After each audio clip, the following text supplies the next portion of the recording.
babies.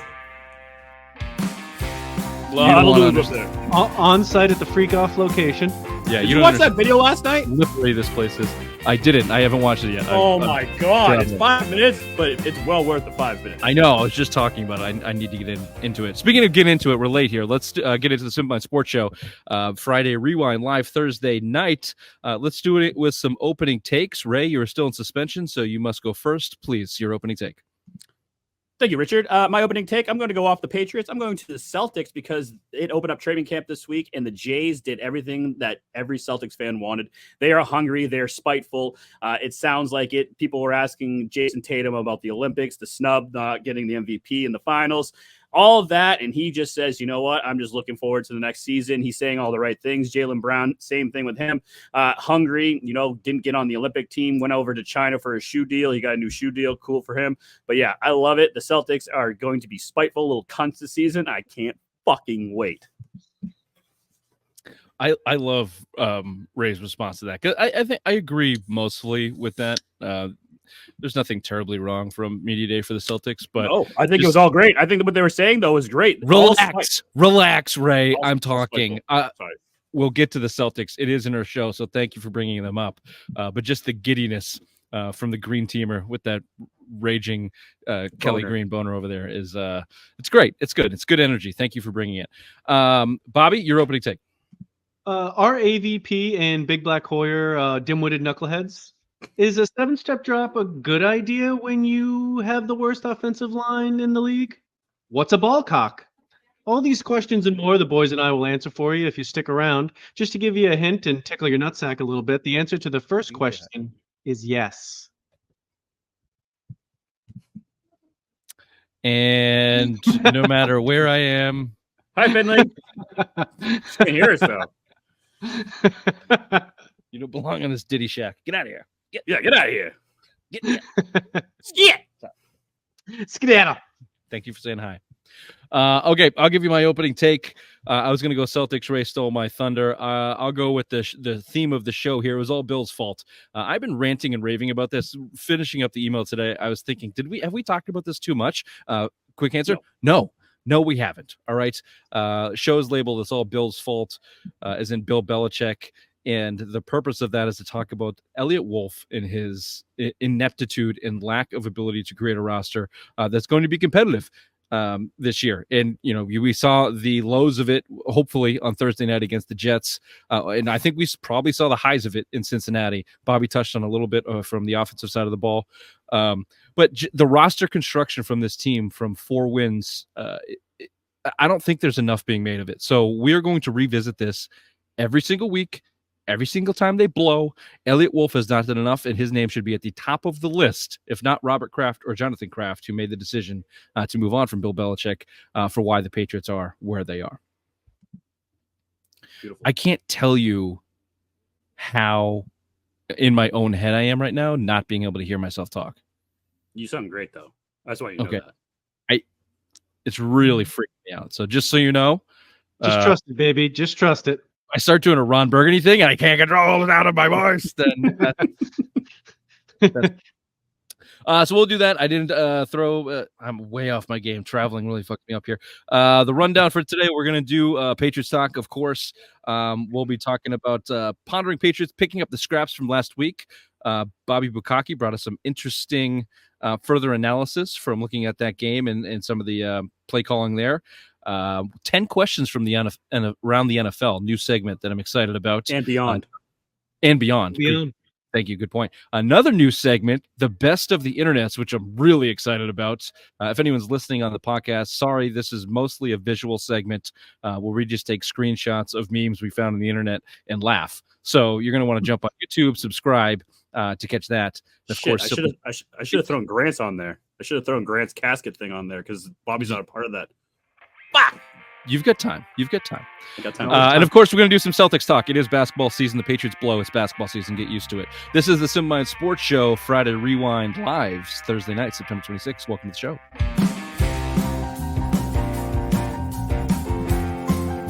Apparently, the Celtics are dumb front-running pussies.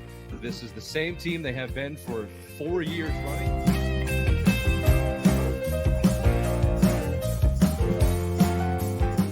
Well, my worst nightmare came true. Missoula and Mayo are friends. What the fuck? Apparently they've known each other since Virginia. They have these docking sessions where they talk about ball and managing people. I'm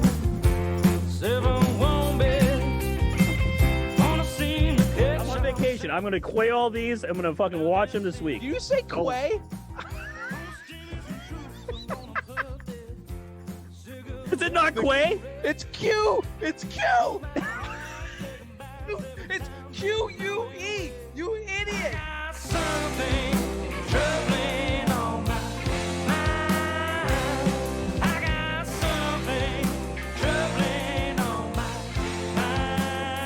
QUE, you idiot.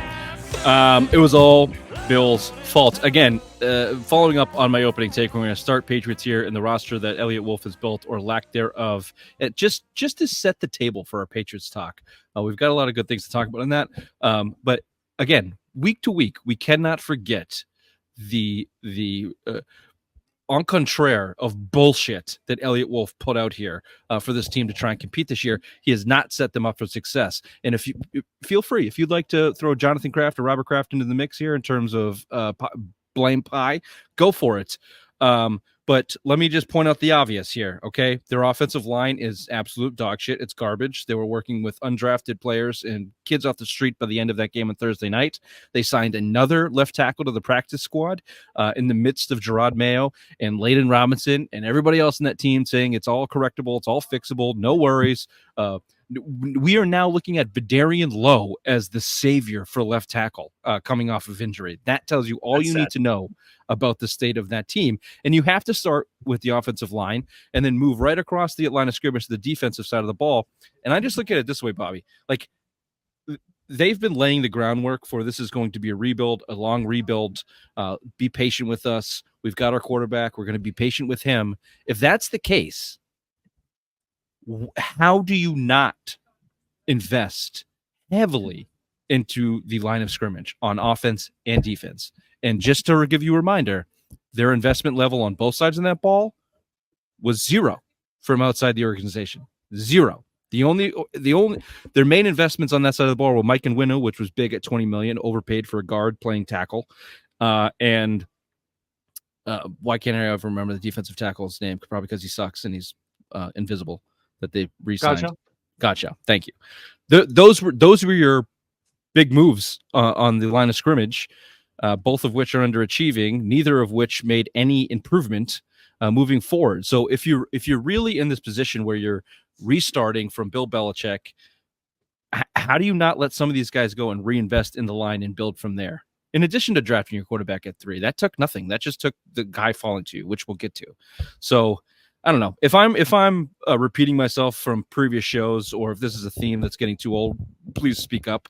I just think it's the root of the problem that we're seeing, and I don't hear it talked about enough across the other platforms and sports talk radio in Boston. So I thought it'd be important to bring up. Elliot Wolf Before the draft started, that was the big issues. The offensive line was an issue. They needed to address it. We needed a number 1 wide receiver. That was a big issue as well. Also, we needed a number 2 cornerback to go on the other side of Christian Gonzalez. None of those things Elliot Wolf or Gerard Mayo or Robert Kraft, Jonathan Kraft addressed in the offseason. They still have gaping holes there. The left tackle is probably the biggest issue because I'm not doing a mother joke. I'm saving it because I got one. Try to be a professional. Gaping hole. Yeah. You have a franchise. I just like it noted that gaping hole was left untouched. Thank you. Unlike the gaping hole at your mother's house. There it is. Nothing like a self alley-oop. Yeah, but you have a franchise quarterback now with Drake May, so you need to be able to protect him. And obviously, this line would not be able to do that because Jacoby Brissett looks like he's going to die every goddamn game now. Bobby. Yeah, so, I mean, the title is correct. It was all Bill's fault. There was, Raymond just laid it out, everything they couldn't fix. The problem is that all those things needed to get fixed. There wasn't one thing that they could have walked into and said, well, this unit is good. What, safeties? Cool. There wasn't any one thing. They needed everything. An offensive line. They needed a defensive line rebuild. They needed playmaking linebackers. They needed an entire new wide receiver. They needed everything on offense. And it was impossible to do. And it really didn't seem like they really tried to. They didn't even exhaust all of their resources. They have $40 million in cap space, which leads us to simply hope that they're going to take this next offseason seriously, other than just bring back a team that won 4 games the previous year. Sounds like the Red Or at Sox least- formula right there. Well, or at least learn from it, right? So they whiffed on Calvin Ridley. They wanted a tackle in the draft. They misread the draft. They got outplayed in the draft. They tried to trade up into the first round. Chiefs beat them to it. They tried to trade in the second round. Chiefs beat them to it. I mean, if you look at what the Chiefs did and trading up for Xavier Worthy and trading up for the guy, I'm not even going to pronounce his name. Kingsley Sumatea. Thank you. Bless That's you. the exact playbook the Patriots should have done and tried to do and failed at it.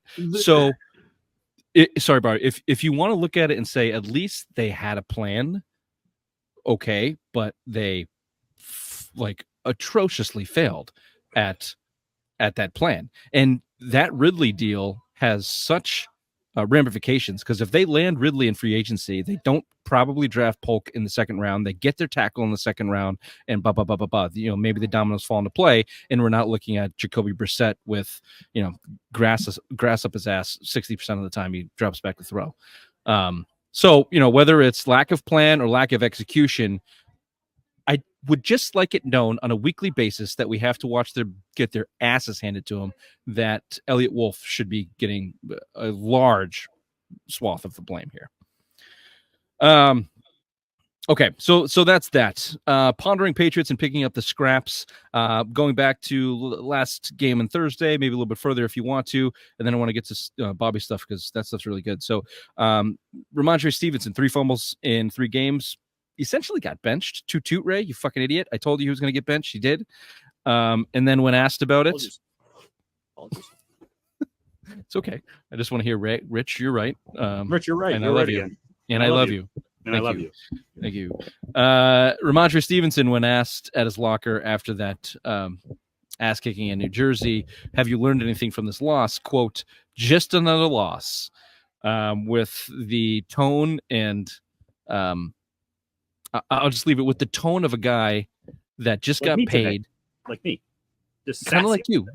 Fucking, well, no. You're sassy, spunky because, I think you care probably too much. This sounds like a guy that's been on a team that's been shit for 3 years and just got a bunch of money and got their doors blown off, and he played a bad game and he has this fuck it mentality. That's what that sounded like. We're probably making it too big of a deal out of it. Ray's sassiness comes from general cuntiness. True. And Ramondre's comes from frustration. And I think we all like the development of a loser mentality. Those are some loser ass comments. Go ahead, Bobby. That's what we're afraid of, and that's kind of the point of bringing this up. Well, As the team slipped into a losing culture already. He's been in the league 3 years. He's been for a losing team. This last year and this year, there's been little chance of them winning. He's at this point, he's a predominant player on the team, whether he's in a leadership role or not. Doesn't appear that, but he's their starting running back that's been paid, and he sounds like a loser. Like, that's not what anyone who takes winning seriously would ever say, ever. Yeah. Yeah, it was maybe hopefully it was just an unfortunate quote from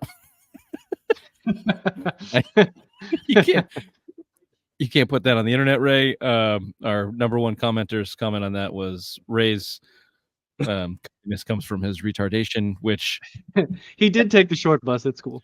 We are sympathetic to all Yes. mental capacities. Yes. And Ray legitimately might have one. So anybody that's getting mad at us, fuck off. He's stupid as shit. Can't. Yeah. Dude, we actually do need a doctor to diagnose you. We could get away with so much more stuff if you were actually full That R. would be a great guest. Could we get a guest come on live to give him an IQ test? Just I don't see why. Could we? I think that would be very good. just a general fundamental like motor skills test. What if we all took an IQ this is test what and we I could do. beat all three? All the of us. person I came up top. could sit with Probably all would three of us happen. individually, and then she can come on and discuss our results. Why is that? I had to take the Wonderlic test for a job interview once. Really? Nice. Yeah, How'd you do? they didn't give me. I don't know. They didn't give me my score, but it was. Did you get Did the you job? get the job? No. There we go. Speaking of not getting jobs and loser mentality and blowing, Jacoby Brissett, man, like I don't want to go full toot on this, but when they signed him, we all called him Big Black Horror just because he was another backup quarterback with not a whole lot of upside. And Jesus Christ, do these quotes shout fucking backup quarterback loser if I've ever heard one. And look, I get it. We're all praising Jacoby Brissett. He's getting his ass kicked back there. The line's not giving him any help, and he's put on the good face, and he's here to warm the seat for May until he gets in there, which I think we all are in agreement. Just that was a horrible strategy to begin with. Like, to bring a guy in that's not interested in having the starting job is stupid in the NFL. But anyway, I thought it was I thought that was a good idea because he doesn't. Oh, that's right. You were the only one who thought I it was a the good only idea. one. I thought it was a good idea because he doesn't care if he loses it midway through the season and let Drake May play. He wouldn't be that spiteful little douche that cries on the sideline and doesn't want to help him out, kind of like a Drew Bledsoe, Tony Romo thing that we'll get into later on. And how's that working out? 98 yards. Terrible. How about you get a guy like Gardner Minshew who actually wants to play and is leading a team that is not that much more talented to wins that he shouldn't, and is playing above what he should be playing. Afraid to throw the football down the field, at least. Give me a guy Gardner, that wants to compete, not sacks, what? Hey, put some respect on Jacoby Brissett's name. Do you see that fit he walked into the game with the other day? The Pilgrim one? Bobby got very offended. Cross-dressing Pilgrim? Yeah. Bobby got very offended by that. The stat of the day for that from the Simple Mind Sports Show was there has not been a cross-dressing Pilgrim that has finished a career over 500 as a quarterback in the NFL. So that's what you're looking at, Jacoby Brissett. Here's what he said over the week, okay? This week at home, Brissett thought back to his 2018 season and everything he went through. The Patriots quarterback has been sacked on 11.54% of his dropbacks this season. During that stretch in 2018 in Indianapolis, he was sacked on 9.98% of that time. For anybody who's not familiar with sack percentage, that's a lot. Here's what Jacoby said, quote, "Over these last few days, I actually reflected on a lot of situations and times that I've been in my career," Brissett said on Wednesday. "Playing, not playing, different seasons of how things have gone. I think over these last few days, I really reflected, and it puts a lot of things in perspective from the holistic viewpoint." I repeat, from the holistic viewpoint, but also day to day. It was funny. I actually did reflect. I'm not bullshitting. I did reflect. He goes on to say, quote, "You talk about getting hit. My first year in Indy, I got hit a lot. But you still get up. Just the aspect of the game." And on the surface, this is going to sound like, end quote. On the surface, this is going to sound like I'm shitting on Jacoby Brissett because I am. Dude, fucking grow a set. Good God. What is he talking about? Is he just talking about reflecting on being on a shitty team and getting his ass kicked and what it's about? Because that's what his whole career's been. Like, it's, I don't know. Tell me I'm wrong. Why did that quote piss me off and aggravate me as much as it did? Because he just sounds like a loser. Yeah, it's a loser quote. We didn't talk anything about winning football games or getting better. He talked about his loser career. What does that do? Thank you. Yeah, it's not like the shitty things you've done in the past. Talk about what you're going to do for the Patriots in this season. Yeah, it's not like he was like, in Indy, and then we got hit a lot, and then we fixed it and came back, and we were able to correct ourselves and go on and win some ball games. He didn't relate it to future success.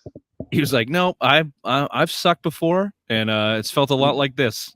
Continue to suck. Yeah, real annoying. So there's your Jacoby Brissett. Okay, here's some good stuff from Bobby Buckaki. Upon further review, something that Bobby touched on in his opening take. Our head coach, AVP, and Big Black Horror, dim-witted knuckleheads, he asks. What does the film say in the Patriots offense? It says AVP is calling and scheming plays that the line cannot support, and BBH ain't doing shit. They're banging their heads against the wall harder than Irene's head hits the bedpost. Boom, roasted. AVP calling 7-step dropbacks, other long developing pass plays, and a 7-step drop back with a 9-yard drop back when you have deficiency tackle play. Common sense would tell you that if you have trouble protecting, you should run 3-step drops and get the ball out.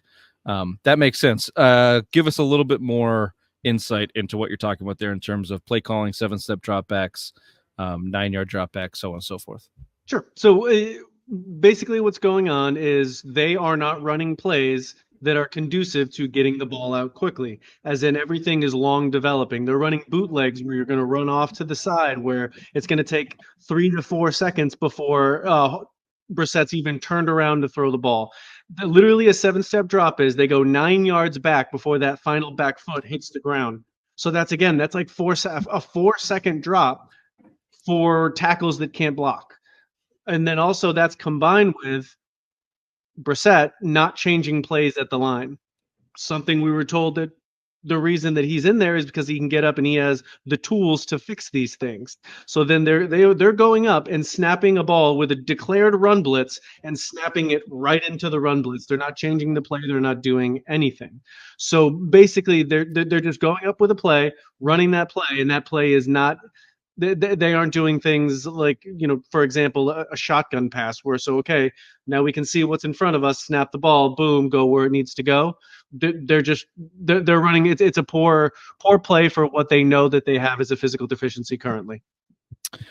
And that obviously goes back to AVP. And the other thing I heard about this is on their play actions, specifically in that Jets game. Yes, this is great. They're running it out of the outside zone blocking scheme, but the only success that they have running the ball is through the old Patriots power game, and they've never run the ball on run outside zone. So it's only play action on the zone. So if they run an outside zone setup, it's a pass, 100% pass, because they haven't run a run out of that season yet. It's crazy. I think by pass you meant attempted murder on Jacoby Brissett. Yeah, because that's basically what any rusher sees when they go to outside zone at this point from a rushing standpoint. That's not where they run the ball. So a lot of coaching, certainly a lot of coaching, second guessing there. But don't worry, guys. Rookie Layden Robinson says it's all going to be okay. Raymond? One game, one play don't define you, so you just get back to it. And then now it's just our job in practice to literally go in there and tweak what we know we did wrong so that we don't repeat it in the next game. I was going to say, how fixable is it? Oh, it's very fixable. All mental errors, all like technical errors are really important, and they're very easy to fix. I say our effort wasn't a problem. It was just, those just technical errors that we had, and they're easily fixable. Raymond? Yeah, very, very fixable, all mental errors, we're going to fix that real quick. That'll be 49ers game. You won't even know that. Yeah, that's a good point, Bobby. Well, that's very good. That's a winner mentality. At least he still cares about it. He's got a positive outlook here. Speaking of Wonderlicks and SAT type questions, I would phrase that as Bobby's last statement. The pass was to murdering Jacoby Brissett, as Layden Robinson's description of technical issues is to sucks. Those are all equivalents. Ray, did you take the SATs? Nope. Okay. Real quick, the Navy didn't. The Navy didn't make you take an SAT. They just made me bang your mother from behind and see if she squirted. They just hey, downstairs, easy. There it is. Well, they didn't let you in. I had to didn't do a save good it. job with that I one save either. it. There.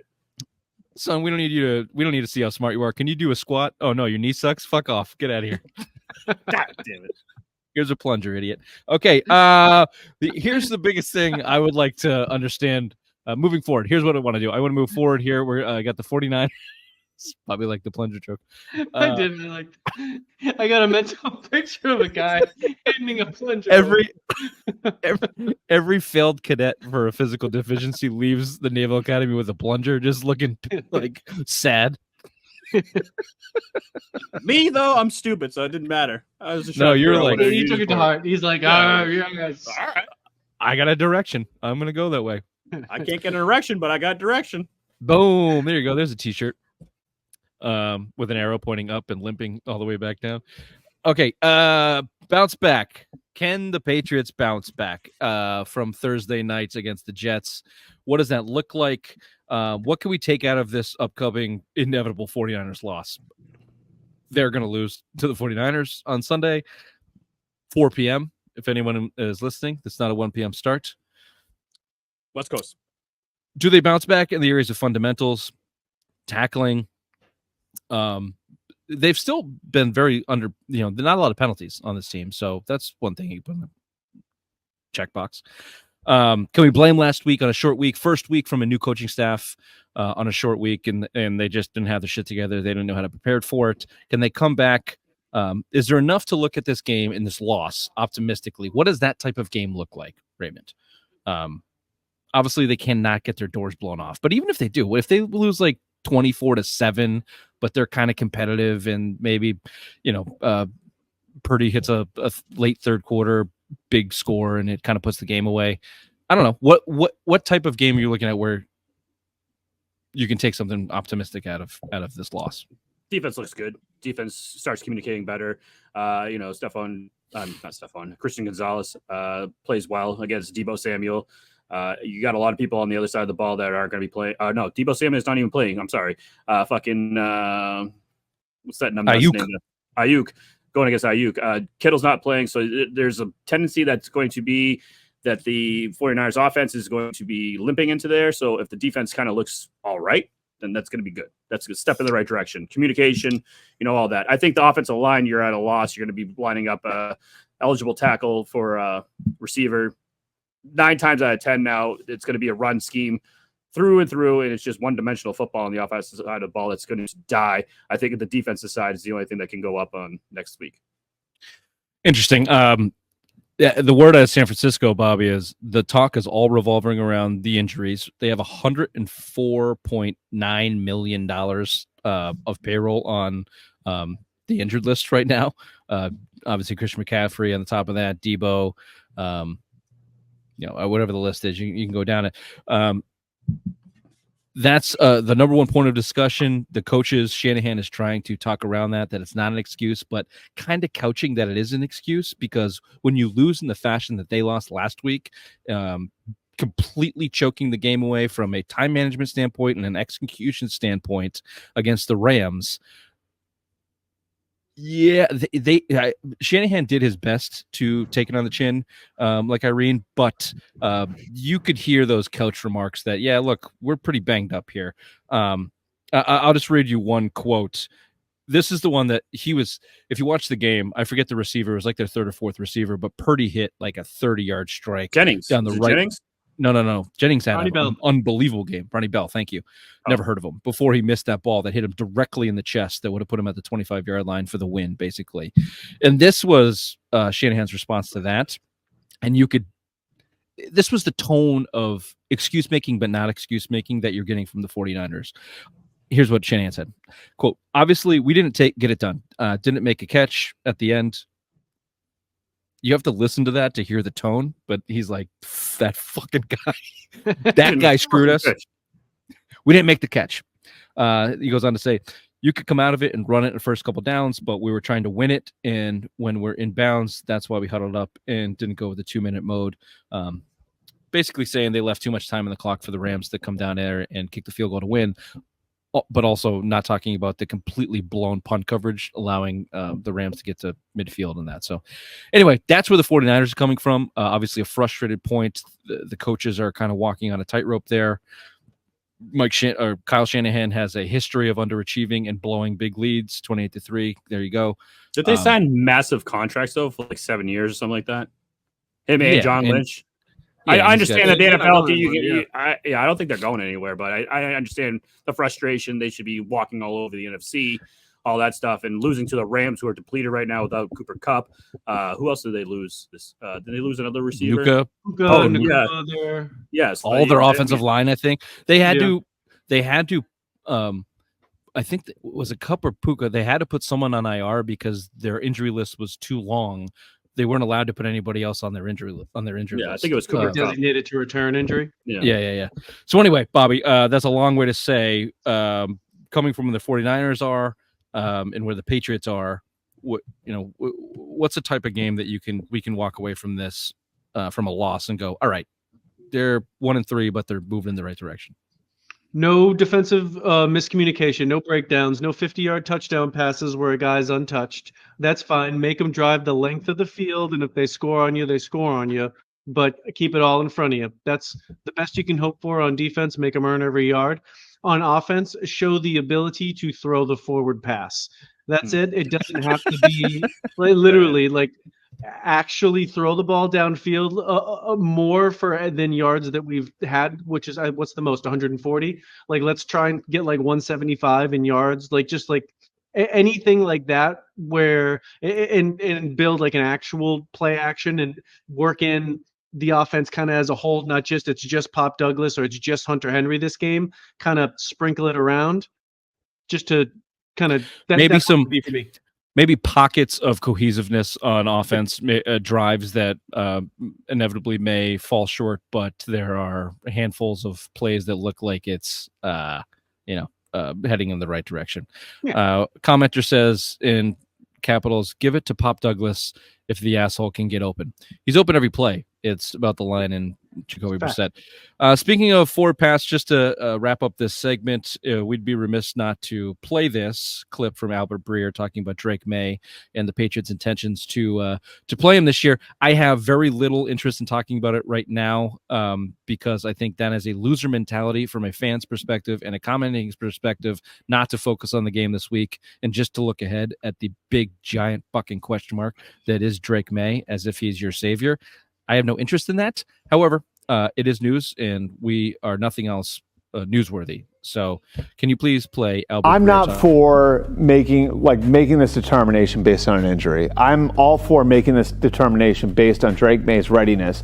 And I think that this is the case, if they've prioritized Drake May's development over almost anything else over the last 4 or 5 months, I think leaving something like when you're actually going to put him in a real game to chance is playing Russian roulette. Like, you do not want to do that. So if I were the Patriots, I would have spent the weekend looking at veteran quarterbacks and going and bringing somebody in and at least putting them on the practice squad. So if Jacoby gets hurt, and nobody's wishing injury on Jacoby Brissett, but I think we can all see it happening. I think we can all see what's going on out there. The chance that he gets hurt is relatively high right now. I would go get a veteran backup to bring in just in case an injury happens and you're not at the point where you're comfortable putting Drake May in there for a full game yet. Okay. First, Simple Minds, that I gave you the wrong clip. I wanted to talk about the clip that the Patriots have plans to play him, but I know I sent you that clip because I love Chris Gasper's face in there when Breer's like, Jacoby Brissett's going to get injured, and Chris Gasper's like, oh, yeah, fuck yeah. Mm-hmm. He's not going a down. shadow of a doubt. Not a shadow of a doubt he's not going to get hurt. Quickly, just to wrap this up, the thought of bringing in a veteran quarterback was shot down this week by Gerard Mayo. Asked about Drake May. Him and AVP said he looks great in practice. Again, just wildly disagree with the way that they're going about this and their plan. Waiting for an injury is just, they're just reacting. They're just reacting. It's what they've done all off season. It's what they're doing now with Drake May. They think they're holding him back. They're thinking going slow, but the second Jacoby Brissett goes down, that goes out the fucking window because they don't have a plan B. So they're just reacting. This is the plan for the Patriots. It's possible that their plan is literally Drake May will start when Jacoby gets injured. That's what they're thinking. They were like, fate will guide us there. It may be what Mayo. He was limping off the field at MetLife Stadium. He looked like shit. Jacoby Brissett looked like he was in pain. Look, that may be the case, and there may be alternative motives for that reason. They promised Jacoby the job, blah, blah, blah, blah, blah. It's wrong. It's the wrong way to do it. Either way, whatever the reason is, it's wrong. Yep. Just call it that he's going to start week 6 if he's ready or not, and bring in a Joe Flacco or somebody for injury duty if Brissett goes down.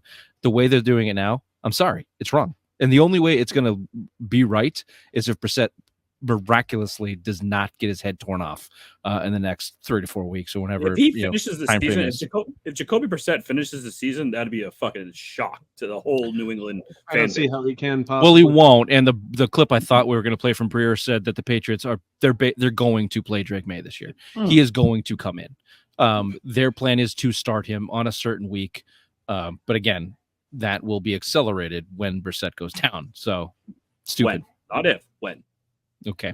All right. Let's throw it over to headlines with the obvious ones. Thank you there, Richard. After being embarrassed in their only primetime game of the season, the Patriots look to bounce back, but have a big task ahead of them with the defending NFC champion San Francisco 49ers. The current line for the game, 49ers are favored at 10.5, while the over-under is at 40.5. The Boston Red Sox shocked a lot of us this year, but a playoff berth wasn't in the cards as they are officially eliminated from postseason play for the 3rd season in a row. But hey, we have the number 1 prospect in all of baseball now. That's cool. The Boston Celtics opened up training camp this week with Banner 19 already on their minds. The Celtics start preseason play next week in Abu Dhabi, take on the Denver Nuggets. The Bruins and goaltender Jeremy Swayman still have not reached an agreement on a contract extension. Even though Don Sweeney isn't mad, he's just disappointed that he hasn't seen the goaltender at training camp this year. Like what you hear? Go to your music platform and download Chasing the Devil. New Hampshire band, local, gotta support local music. Lead singer, not as handsome as this guy, but some say we kind of resemble each other a little bit, maybe like related. Who knows? Go check them out. Their new single drops next week, October 2nd, and then they go on their first leg of their tour with Shim starting October 5th in Ohio. This has been Headlines with the Obvious One. Back to you, Richard.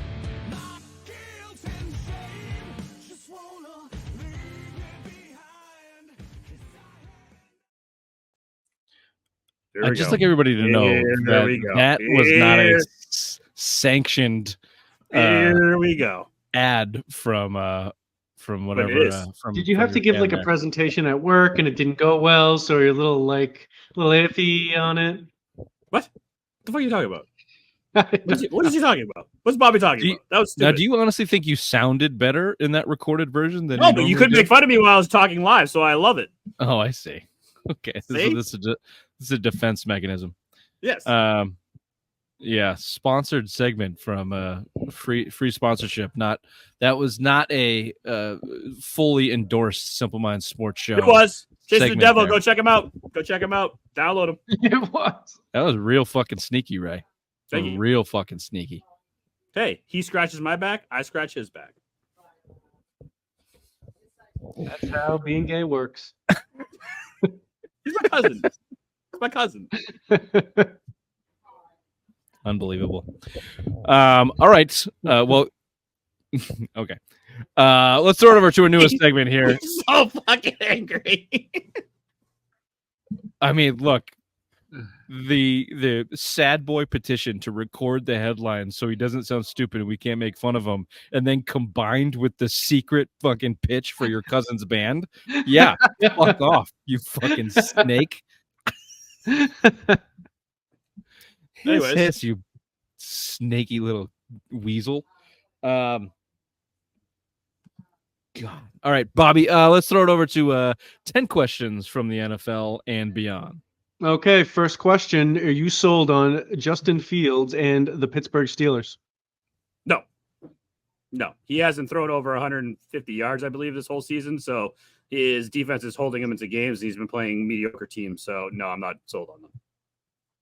Yeah, he's a perfect Pittsburgh Steelers quarterback. Yeah, he's born to be the Steelers quarterback. He'll be there for 10 years. They need to incorporate his running, and they might actually win some games. They still haven't named him the starting quarterback, though. Russell Wilson is still QB1 until when he comes back. So, Speaking of traded Wilson, to Miami. Yeah. Is he done? Yeah. No. I've been saying this for years, even into last year when the Patriots were rumored to go for him this offseason. His numbers are good. They are good. Even in Denver, when on a bad team, when everybody said he was cooked and sucked, people are saying that because he's weird as shit and alienates himself from the team. Look, and that may be a reason not to bring him into your organization because he's weird and alienates himself. But from a quarterback perspective, he's not done. He's as good as half the quarterbacks in this league still. Definitely. And he's basically free because the Broncos are paying him. So he'll end up somewhere, especially with these mediocre quarterback resurgence going on. Yeah, I mean, Miami should be knocking down the door of Pittsburgh. But if Pittsburgh's smart, they're not going to let him go. They're going to keep both those guys all season long. They're got a chance. They're paying him nothing. Yeah, they get a chance at the playoffs. They'll manage it. They got a strong organization, unlike the Crafts, who have delved into dysfunction and rumor mills and drama the past several years. The Steelers are steadfast. They'll be fine. Malik Neighbors, best player from the draft? So far. Yeah, thus far. Definitely. See those Giants highlights? He's nasty. Or Joe Alt. Joe Alt's been playing pretty well on the offensive line for the Chargers. Yeah, tackle's boring. Yeah, I know. So, yeah, Neighbors would be that shiny new toy outside. That flashy object. The new Odell Beckham. How boring would it have been if the Patriots drafted him 6 overall if they took that Giants pick? Not that boring. An absolute snooze fest is what it would be. Would have been real nice. Oh, great. Jacoby Brissett's not hurt. Awesome. Hey, it'd be 2-1. Possibly, yeah. 49ers, will their season recover from all these injuries? Yes. In recover, do you mean make it back to the Super Bowl? Will they be a Super Bowl contender, perennial team as they've been the past 3-4 years? No, but not because of the injuries, because they're every team has a shelf life. Every week, coach's message runs dry. They need to shake that roster up. That they have dried out that pot. It's over. Have you ever heard of Kansas City Chiefs there, Richard? Yeah, have you ever heard of Patrick Mahomes, Raymond? No, I'm just saying. But Avery's been there, so his message hasn't run dry yet. They've Ever heard of Patrick Mahomes, Raymond? I had this conversation the other day. Kyle Shanahan is the perfect example of a guy of the type of coach we were talking about. This was based off our Hall of Fame text. I was talking with Dr. Vittles, and he thought Donovan McNabb was a better candidate for the Hall of Fame than Cam Newton, which is hard to argue, sure. But then it was a conversation that delved into Andy Reid and Bill Belichick. Would Belichick be what he is without Brady? And I said no, but Reid wouldn't be what he is without Mahomes. They're both great, but without the player, you're nothing. And Kyle Shanahan has yet to learn that. Therefore, he will not get back to the Super Bowl until he learns his lesson that you need a quarterback, not a guy with a earpiece where you throw the ball to the slot and he throws the ball to the slot no matter what happens. Players win games. Players win games. All right. How much power do you need before you start butt fucking dudes just to let them know what the fuck's up and who you are? How much power? Because there's like a very specific graph. There's an intersection point where you get enough power that you have to start butt fucking dudes. Did you watch the video I sent? Did you watch it or no? No. So do you have the answer? Yeah, maybe you have the answer. Yeah, apparently he he has no musical talent. He had no. Of course, we're talking about Diddy, Puff Daddy, Diddy, Shun Diddy Combs. No musical talent. No, he couldn't write lyrics or anything like that. Basically, he just came up because he was good at butt fucking, I think, or taking it in the butt. Yeah, I think if it's maybe just one more promotion at work, I'd probably start, get over here, you little fuck. I'll show you. Yeah. One more promotion. I might have to I'm gonna have to email Bank of America tomorrow. Yeah, I'm gonna write a nice letter of recommendation. You should. Please do. No, the I was just talking about this too. I'm so intrigued by this now, and it is about the level, right? It's like this is not a conversation for you. Please leave. Yeah, please leave. Finley, you gotta go. Finley, you gotta go. I'm sorry, honey. I'm just kidding. You can't hear us anyway. Are you throwing me off here? Anyway, next question. When do you start Drake May? Chicago, week 10. I don't know. I don't know. You can start him next week if he can take a play and call it. Start him week 5. If he can 10, you're out of the playoffs no matter what. There's no chance. You're already eliminated. 10 would none be of that matters to me. Sorry to interrupt you, Ray, but I get that. A lot of people talk about it, like all of the surrounding, all the surrounding pieces and what's going on should make that determination. I just don't agree. This is where you have to trust your coach. Does the kid know how to go in there and play?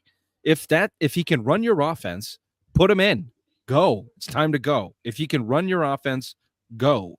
That's been the deal the whole time.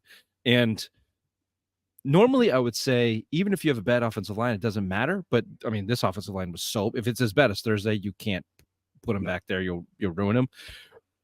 But even if it's mediocre, like, go. It's time to go, man. Like, get out there. Mid-season. Go. Start throwing the ball around. Go time, baby. Bench Trevor Lawrence for Mac Jones? No. Not unless you're looking for fumbles. Yeah. From an outside perspective, I would love to see a little bit more Mac, but if I'm the Jaguars, no. But Trevor Lawrence looks terrible. He looks broken. I don't know if that's a Peterson thing, but totally disinterested in football. Yeah. Got that payday, baby. That's what happens. You see that money, so now you know he's butt fucking. Money. He's starting to get that power. So he's almost at that axis. He looks like he doesn't have to get the power to reach that boiling point. No, he still looks like a receiver in that category still. The irony of Mac Jones' first play under center with the Jaguars being a strip sack fumble it was too good. God, it was too That's great. Yeah, just a quick reminder about it. Oh no, you're still Mac Jones, bitch. And Peterson, that quote from Peterson in the offseason that we're gonna teach him some Jags habits. We're gonna keep those Patriots habits out of Jacksonville.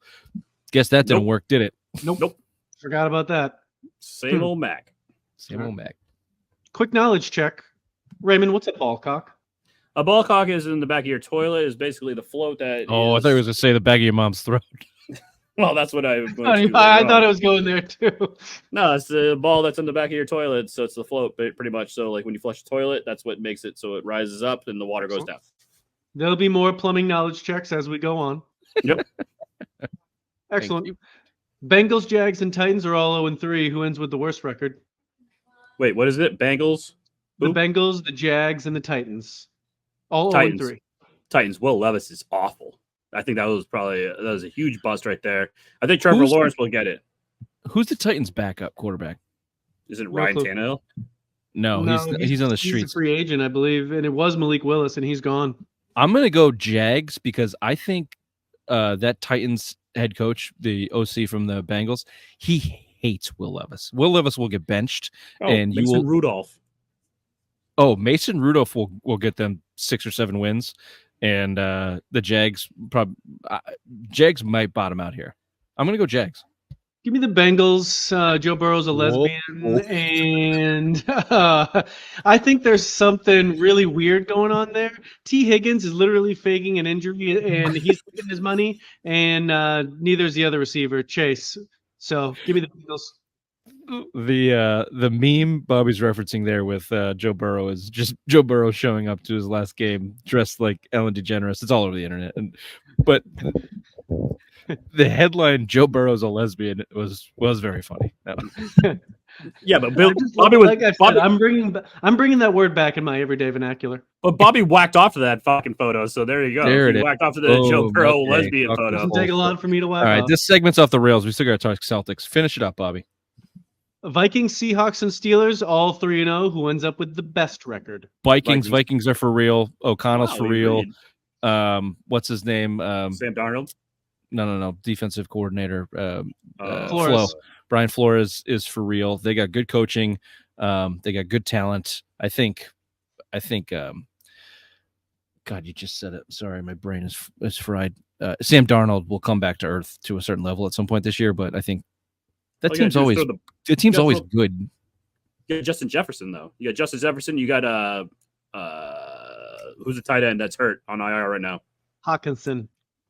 He's coming back off IR soon. So yeah, I mean that's a loaded offense. Yeah, imagine that mediocre. So you got a mediocre quarterback with a loaded offense, and he looks good. Weird how that all works out. Weird. Yeah. All right, that was a nice segment, Bobby. I like that. I like the plumbing knowledge. You're welcome. There'll be many more knowledge checks to come. Excellent. Okay, quick break. Here we are, back to the show. The number 2 least favorite group of immigrants to Hans Kemp. Native Americans. Whoa! Whoa! He set us up all nice guys. Sri Lankan, not going to be that big of a deal. Small island. Now you go straight to the native people of our very own land.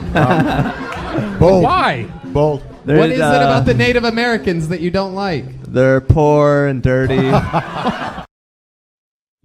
Can we find out who Hans's number 1 most disliked group? Yes, it wouldn't surprise you who it is either. I'd like to hear it from his mouth. Well, go check that out. I'm sure Kill Tony. I'm sure YouTube you can find that. Okay, boys, it's basketball season. Celtics training camp has started. They had media day this week. We've got some clips for you. We've got some quotes for you.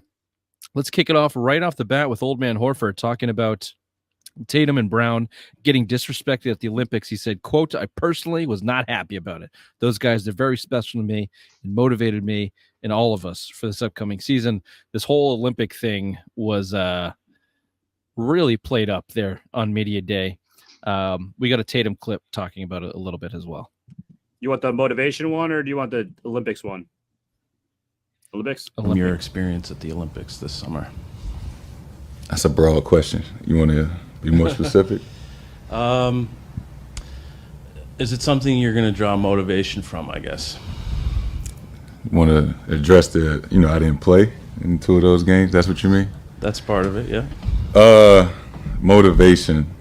I guess you could say that, and if you want to simplify it. In real time, it was tough. But it's, and Joe, I talk to Joe a lot. Joe was probably the happiest person in the world that I didn't win Finals MVP and that I didn't play. Your boy Joe, Bobby. Fucking love Your it. boy Joe. I Psycho bet he Joe. was the happiest when he was sitting on the bench in those games. I mean, you have to. There's got to be some type of conspiracy theory that Missoula was in the ear of Kerr saying, "Bench this kid for we got to get these minutes down." If only Steve Kerr would ever listen to a word Joe Mazzulla said. Yeah. Can I just tell you how much I don't care about the Olympic thing with either of these guys? I know you guys don't. I know you don't care, but he obviously after that he cares that he got snubbed, and he said real time. No, he doesn't. Jason Tatum is a delicate flower. Of course, yes, he does care about these sorts of things. He cares about that. This is the generation that's coming up now. But what does These that guys mean care for about- what does that mean for this year? So what? Now he's going to average more points and rebounds and assists because No, he just was knows sad that he got benched. because he had LeBron and Steph Curry and Anthony Davis and all these other guys who he knows is better, that he's better than them right now in his career. Right now, I'm not saying like overall. Right now, he's better than these guys, and he was benched for them, and because he's not as good as them in Steve Kerr's mind. Tatum's mental state is a constant topic of conversation for us, and right there you could delve into it about how he's feeling about his basketball career. Yeah, Mhm. if you ask me, I bet he moved on. I bet he isn't. I bet he, like you said, in the moment it was tough, and then once it was over, he got his gold medal, he got his pictures, he got his smiles, he got his shoe deal, he's got a $310 million contract, he's got a ring ceremony coming up. I bet Tatum's doing just fine. Okay, I don't when think Golden State, I whatever the spread is, I would fucking take the Celtics by $1 billion because I he's hope going to not. make I don't sure think that Tatum Kerr is that player. He's going to shove it down Kerr's throat. I hope not, because I don't think Jason Tatum's that player. I don't think Jason Tatum's the type of guy to go, I gotta show the world how good I am right now. He'll go 9 for 42 with 27 points and any fish they'll lose. So I hope not. I hope he is as level-headed as he always has been, and we'll get back to this on why that's a good thing for the Celtics. The guy that I think does take every slight and puts it right in the middle of the chip on his shoulder is Jaylen Brown, and to get benched in the Olympics is embarrassing, and that sucks. To just like not even be asked to show up after winning the NBA Finals MVP, and as a guy that's just constantly been underappreciated, and I think Jaylen Brown is the guy to watch out for in this season. But we can get back to a little bit. My biggest question for this team through the regular season, at least, is how are they going to manage the front court? Porzingis is out to at least Christmas. Al Horford is old as hell, and they have nobody of decent talent to fill those spots on a regular basis. You have corny Luke Cornett and Neemias Kuta, or whatever his name is. You got Tillman still. I like Tillman, but he's an undersized big that can't do anything nearly close to what Horford and Porzingis can do. So they're going to have to play a lot of small ball. Jason Tatum's going to have to play down the block a lot defensively. And I just wonder through a regular season how that affects them and how that wears on them physically, and how they get through it, and how they manage it. Basketball doesn't start until after Christmas anyway, so that means you only really have a month without Kristaps Porzingis. So I think it won't be that big of a deal. Yeah, early season basketball's whatever. Yeah. Okay, stellar, astute commentary from you guys right there. Kendrik Perkins says no one's afraid of the Celtics. Why? Goes right back to Tatum, in my opinion. They just don't think that I think the league agrees with me, Ray, that they don't expect Jason Tatum to go into Golden State and drop 50 on Steve Kerr. And because of that, they're not afraid of the team. I think it's wrong. They should be. They're the most talented team in the league by far, in my opinion.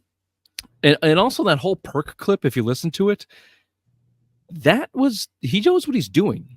He's in the media for a reason. That little sound clip, "No One's Afraid of the Celtics," was backed up by commentary of all the teams in the East making all of these moves to compete with the Celtics. So he contradicted himself, and he talked about Jason Tatum and Brown being hungry and going for the champion. So the entire segment was him contradicting that one sound clip of "No One's Afraid of the Celtics." And then, all of Green Nation got butthurt over it.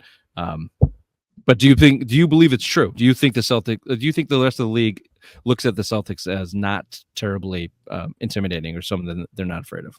No, and also Kendrik Perkins has been kicked out of the Green Teamers because of all his bullshit comments that he makes on ESPN. He probably will get fired because Zach Lowe just got laid off by ESPN, so Kendrik Perkins is probably next. But anywho's, that's why he has all this bad will towards the Celtics, because he's not brought back anytime soon. But I think the whole league is scared of the Celtics, like you said, because they are bolstering their lineups to get better than the Celtics and try to stop the Jays, which they won't be able to do this year because they're going back to back. Stop calling them the Jays. Also, I will do that because I know it pisses you off. The reason Perk will not get fired is because of this type. He knows how to ruffle the feathers and get the clicks and get. Stop playing with your goddamn microphone, Jesus Christ, Bobby. Yeah, I don't think that the league is scared of them, mostly because they don't have that dominant personality that is like a traditional NBA intimidator.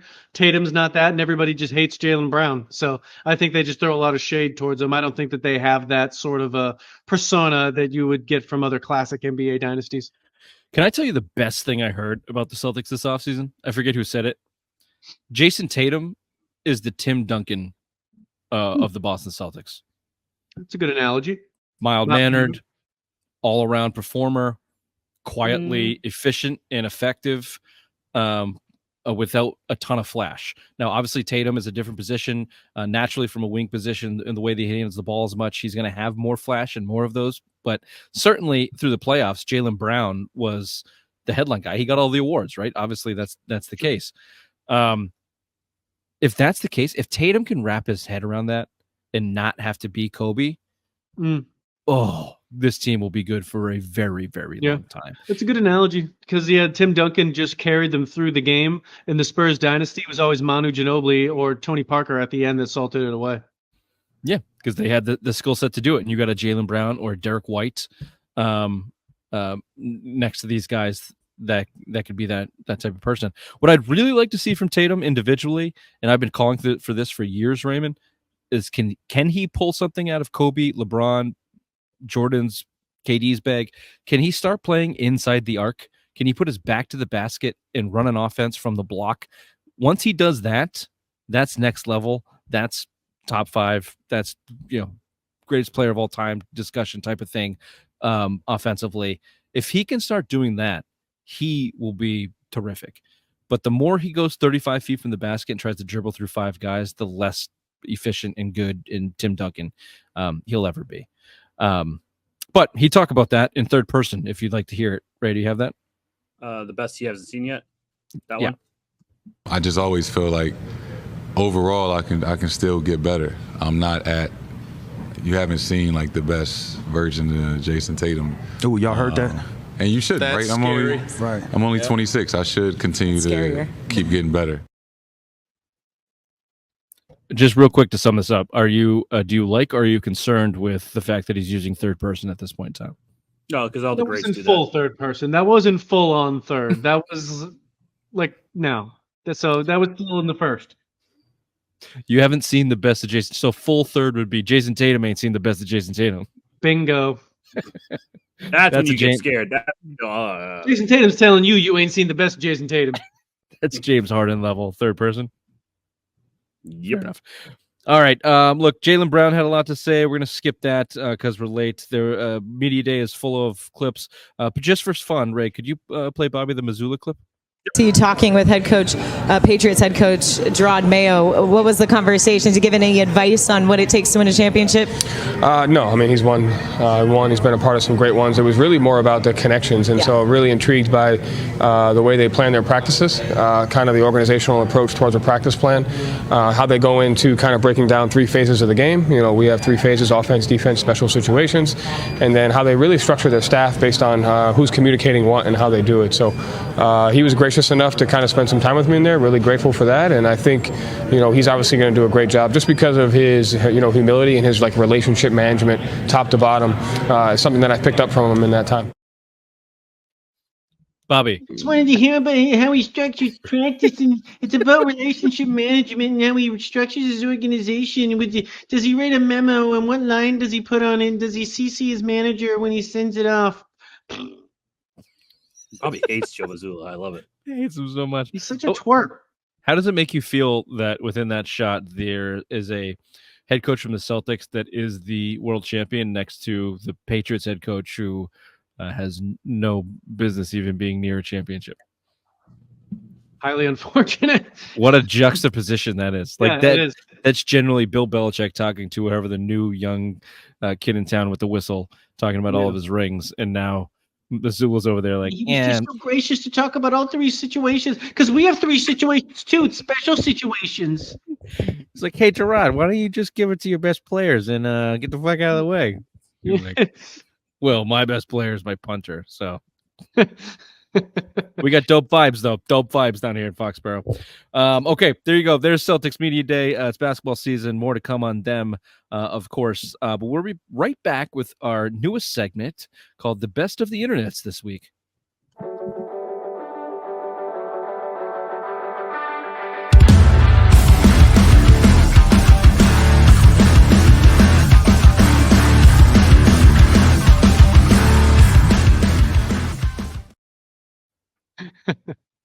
There you go. Right. Okay. Here's the segment. Again, if you're listening, sorry, this is more of a visual. Maybe skip ahead or pull up YouTube, subscribe on YouTube. If you can, please smash that subscribe and like. But we're going to pull up our favorite memes that we collected this week and comment on them. So I asked Ray to bring up some quippy music to go underneath this. Let's see if he was able to do that. Yep, hold on. Just keep talking because it takes a little bit. So keep going. So it takes a little bit for the quippy music, no problem. And then we're gonna pull up some screenshots on the screen. Do you matter which one goes up first for the screenshots? No, just bring them up and let's make some jokes. Okay, here we go. Ready? Here we go. Hi, Finley. Finley's back. Let's start with this one, the good boy I put on there. Oh, okay. So here's a shot of McVay tapping Shanahan on the head after that brutal loss with the good boy. I'm sorry, boy. It's like petting your dog. The most disrespectful sports. Where's the quippy music, Ray? It's right. You can't hear it? No. Nope. It's there. Thanks, Bobby. It's very quippy. Thank you. I can't hear it at all. All right. Well, it's there. Bobby already agreed. That is wildly disrespectful. McVay just tapping. It is. On the yeah. I enjoyed that, time, buddy. You'll get it. Don't worry there, little guy. Don't worry. You'll beat me one day. Next one I got is this one. This is great. This is Mike great. McDaniel to Uncle Billy. Mike McDaniel looks ridiculous. He literally looks like a fucking bum. He's an asshole. I watched somebody just did we put this on the show? I don't remember. Just based him so hard. The guy that created spreadsheets for the San Francisco 49ers is somehow a head coach in the league. I've been calling this guy a fraud since the second he got hired, and the fact that he showed up to the training camp looking like this is just wonderful.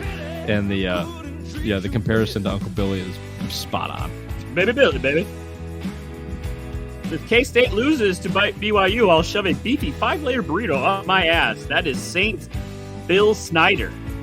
Now this one was personal for me and twofold. So Ingrid has a cousin, Will Swanson's the starting tight end for BYU. We're going to see him in West Virginia in a couple weeks. You mean KSU, not BYU, KSU. Sorry, KSU. Yeah, he plays for Kansas State. Yeah. And then secondly, the 5-layer burrito up your ass is double fold for you, right? Obviously being a big 5-layer burrito guy. Yep. And I like burritos.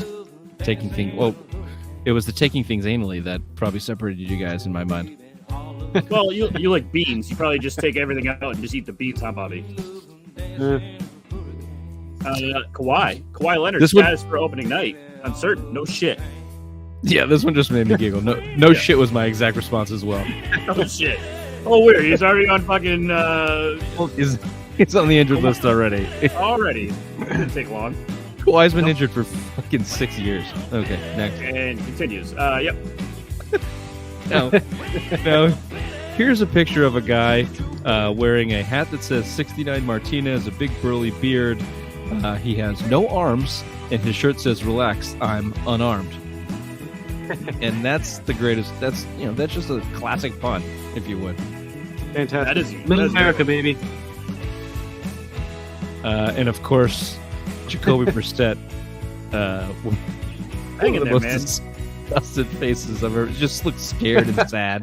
Looks like you just came from the Diddy party. Yeah, it looks like he's just saw had some wild shit. shit. You just saw some shit. Like, what the fuck? What is that I just saw? I didn't sign up for this, puppy. And then we got the great debate from the week.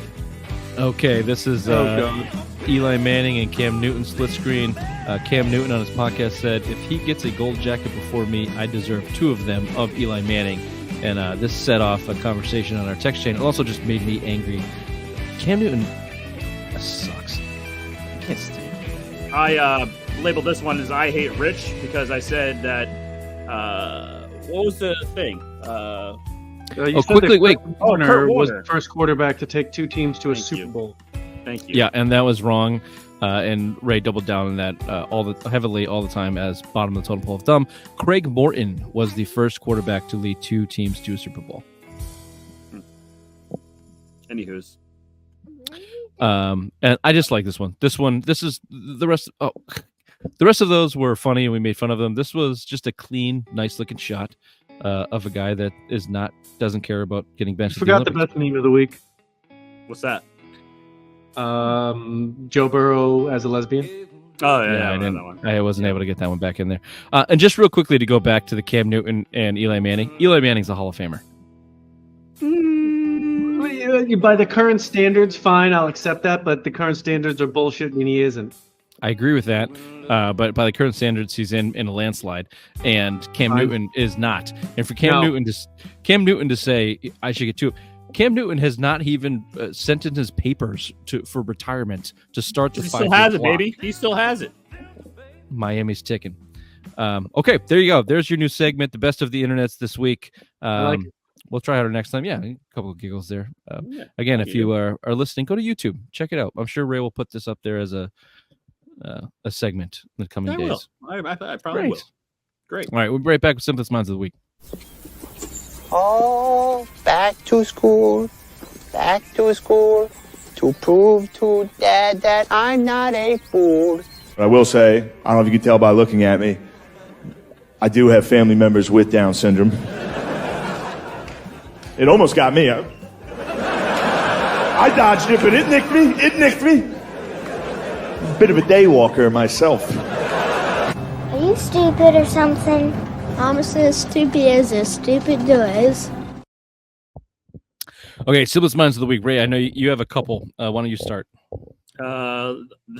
This one you sent me, we'll let the guy explain it in the video. Goes green emphasis! The Texas butthole tickling bandit has finally been caught. Beg your flipping pardon. I was that traumatized, I had to read it twice. I've got so many questions. What do you mean he was finally caught? Why was he on the loose in the first place? If you're in Texas, you're not safe. This is the American version of buckaki. They've called him a bandit. How many times has bro done this? How close do you have to be to someone to tickle the bum? Look at his face. The guy's got no remorse. If you release him, he'll do it again. How much of a menace do you have to be to break into people's homes? Not to steal anything. Not to take their car. Not to take money. Not to take their shoes. Or to tickle their butthole. You know how petty this is? Imagine asking someone, what do you do to get into jail? Oh, I tickle someone's butthole. What is wrong with you? This is by far the worst crime I've ever seen. This is worse than when guys broke into DDG's home just to slap the guy. This guy's breaking into people's homes to tickle their bums. Their bums! What do you gain? I thought the UK wasn't real. America's on a different level. Imagine that being your code name. The Texas butthole tickling bandit. The serial bumhole tickler. And what do you mean by finally? Was this some type?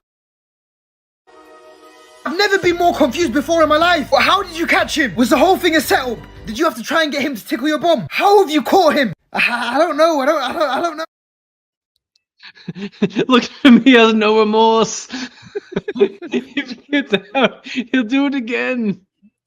They call him a bandit. Why do they call him a bandit? Why do you keep doing this? I have to admit, I am a sucker for the British accent and the way that they say bum.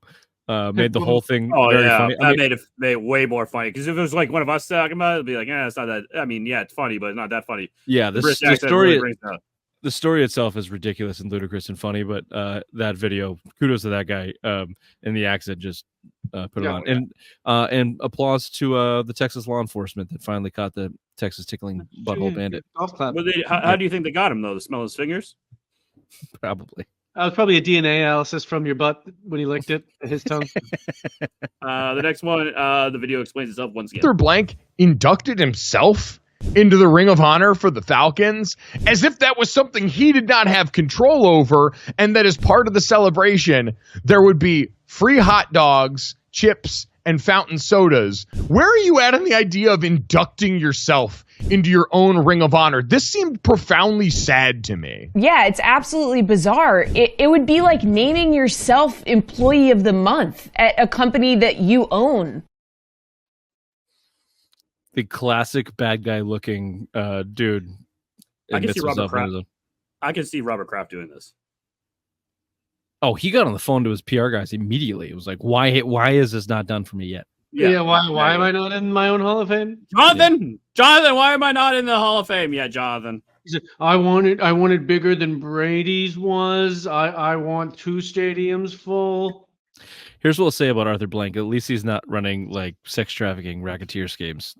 He's got to that butt fucking level of power, and he's not doing it. Or at least he hasn't been caught. Oh no, let's not say about things we don't know. He could be. He could. The worst he did was butt-fucked his PR team by inducting himself into his own hall. His social media.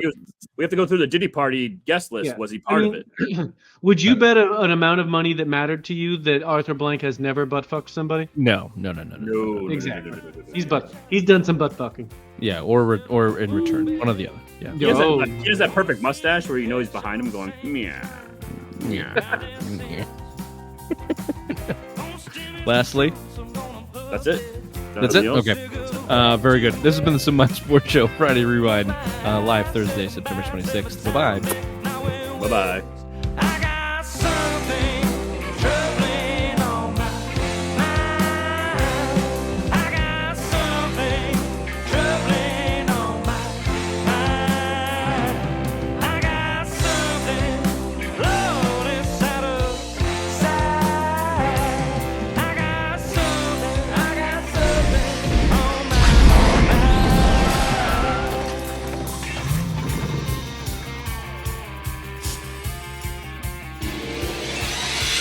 Marty! You've got to come back with me! Where? Back to the future! Very fucking snippy today, Ray. Very snippy. How I've been snippy. God, just so anxious and petty.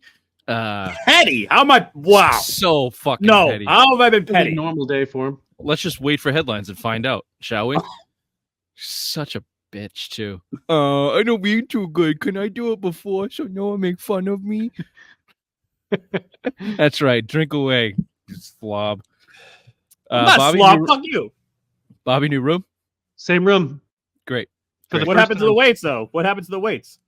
Sometimes you take the weights off, then you put them back on, then you move where they go. You don't always leave the weights on. That's obvious. God, have you ever done anything athletic or exercise in your life, Ray? Mm-hmm. Try getting swole one time for me, like Bobby. One time. I'll try, baby. Bobby's going on that bar only looking svelte. That's how he keeps that svelte figure. 100 reps. 1,000. Yeah, low weight, high reps. Exactly. That's right. Tone. It's all about tone. It's all about tone. Yeah. He eats his nuts and berries. He goes out in the woods, gets his nuts and berries, eats that, then goes for tone. 1,000 reps, then very goes healthy to bed. guy. It's a very good way to live. Bobby would, with his ancestors, push the gender gap as hunter-gatherers and warriors, where generally the Native American women would be the hunter-gatherers, the men being the warriors. Bobby feels like a hunter-gatherer in the tone category. You son of a bitch. Speaking of hunter, look how dark my situation is. This is I'm on site. Well, yeah, because you're gonna have a hurricane soon, so that's probably why. Look at Looks Mr. like he's like sheltering in place. So yeah, Mr. Current Events over there watching the news. Good for you. Oh, look at the flashlights. I mean, flashlights that are going off behind you. Yeah, I got a strobe light going on behind me. I can't talk about this. I recently got this and a good foreclosure deal off Zillow. It was listed as Diddy's ex property, so got it cheap. Lot of lube up there. On site at the freak off location. Yeah, Did you watch that video last night? Slippery this place is. I didn't. I haven't watched it yet. My God. It's 5 minutes, but it's well worth the 5 minutes. I know. I was just talking about it. I need to get into it. Speaking of getting into it, we're late here. Let's get into the Simple Mind Sports Show. Friday Rewind live Thursday night. Let's do it with some opening takes. Ray, you are still in suspension, so you must go.